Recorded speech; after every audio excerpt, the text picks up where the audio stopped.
नमस्कार मित्रों।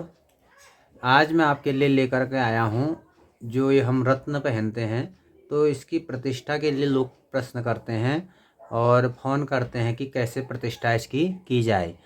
तो सबसे सरल तरीका है, आप जब रत्न खरीदें, कोई नग खरीदते हैं तो नग को आप कितना खरीदें, 6.5 रत्ती और 7 रत्ती से कम, उससे कम नहीं लेना चाहिए और उससे आगे आप ले सकते हैं 7.25 रत्ती, 7.5 रत्ती, 9 8 रत्ती। उसके बाद कोई भी नग हो, चाहे आप सूर्य का माणिक पहने, मंगल का मूंगा पहने, चंद्रमा का मोती पहने और बुध का पन्ना पहने, गुरु का पुखराज पहने, शुक्र का हीरा पहने, शनि का नीलम पहने और राहु का गोमेद पहने, केतु का लहसुनिया पहने। कोई भी आप नग पहने, आप जिस राशि से आप पहनते हैं, जिस राशि के अनुसार आपको धारण करने के लिए पंडित जी कहते हैं, तो उसकी प्रतिष्ठा कैसे की जाए मैं आपको संक्षेप में बता रहा हूँ। जब आप नग खरीद के लाते हैं तो उसको सायंकाल आप अपने घर में ले आएँ और कुछ लोग कहते हैं कि दूध में डुबा देना चाहिए। मोती को आप डुबा सकते हैं, बाकी अन्य के लिए ऐसा विधान नहीं है। जैसे नीलम है, नीलम की जांच करनी चाहिए। उसको आप बाएं हाथ में या दाएं बाजू में बांध करके सो जाएं, तो यदि आपको अच्छे सपने आते हैं तो शुभ माना जाता है। और नहीं, कभी कभी ऐसा होता है नीलम सूट नहीं होता है, इसलिए उसकी जांच करनी चाहिए। पुखराज भी कभी कभी सूट नहीं होता, उसकी भी जांच करनी चाहिए। तो जब घर में ले आते हैं तो प्रातःकाल आप उठ करके अपना नित्य संध्योपासन जो भी आप करते हैं उसको करने के बाद, संध्योपासन करने के बाद आप उस नग को, उस रत्न को जो है अपने एक तांबा अथवा चांदी अथवा जो भी आपके पास वहाँ पर प्लेट है मंदिर में, उसमें रखें और वहाँ पर थोड़ा कच्चा दूध गाय का रखें और हो सके तो पंचामृत बना लें। और पंचामृत में दूध, दही, घी, शहद और शक्कर और गंगा जल रखें। उसके बाद सबसे पहले आप रत्न को नहलाएंगे और उसमें बोलेंगे कि जो भी रत्न का वो देवता होगा, जैसे जो भी आपका, जैसे पुखराज है तो गुरु देवता हो गए, और माणिक है तो सूर्य देवता हो गए, मोती है तो चंद्रमा देवता हो गए, और मंगल है तो ना मूंगा है तो मंगल देवता हो गए, और हीरा है तो शुक्र हो गए, और नीलम है तो शनि हो गए, और गोमेद है तो राहु हो गए, और लहसुनिया है तो केतु हो गई।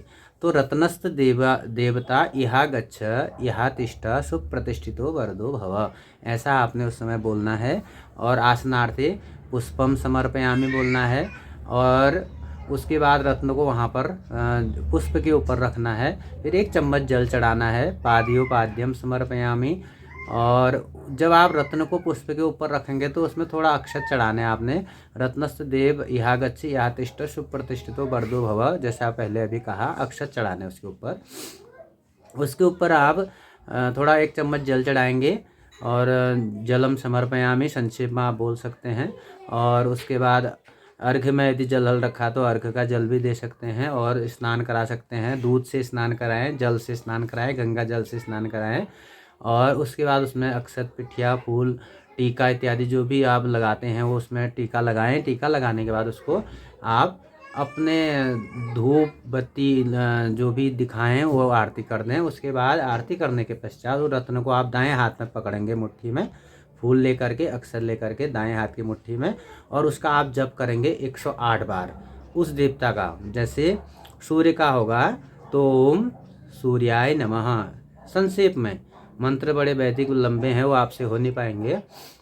और चंद्रमा का है तो ओम चंद्रमसे नमः। मंगल का है तो ओम भौमाय नमः या अंगारकाय नमः। ओम बुध का है तो ओम बुधाय नमः। गुरु का है तो ओम गुरवे नमः। शुक्र का है तो ओम शुक्राय नमः। शनि का रत्न है तो ओम शनैश्चराय नमः। राहु का रत्न है तो ओम राहवे नमः। केतु का रत्न है तो ओम केतवे नमः। ऐसा करके आप उसका जप करेंगे 108 बार। उसके पश्चात आप उसको धारण कर सकते हैं। जिस भी उंगली में आपको बताया होगा उस उंगली में आप धारण करेंगे। नहीं तो मैं बता देता हूँ, यदि आपका सूर्य का रत्न है, माणिक है, तो इस अनामिका में धारण करना चाहिए। अनामिका ये होती है। और यदि चंद्रमा का है तो छोटी उंगली में, और मंगल का है तो इस ये मंगल का क्षेत्र होता है इस मध्यमा में। और उसके बाद बुध का है तो बुध का भी छोटी उंगली में, और गुरु का है तो गुरु का इस तर्जनी उंगली में, और शुक्र का है तर्जनी उंगली में, और शनि का है तो इस मध्यमा अंगुली में, राहु का है तो तब भी मध्यमा में, केतु का है तो तब भी इसमें धारण करना चाहिए। इस प्रकार आप नग धारण करेंगे, रत्न धारण करेंगे तो आपको फिर किसी जो घर में संक्षेप में कभी कभी पंडित जी नहीं आ पाते हैं तो आप स्वयं इसकी प्रतिष्ठा कर सकते हैं। मैं हूँ बागेश्वर से डॉक्टर रमेश कांडपाल, और हमारे इस प्रकार जो आप नए नए इसमें चैनल में है तो सब्सक्राइब करें, लाइक करें। आपको इसी प्रकार के वीडियो हम भेजते रहेंगे। नमस्कार, धन्यवाद।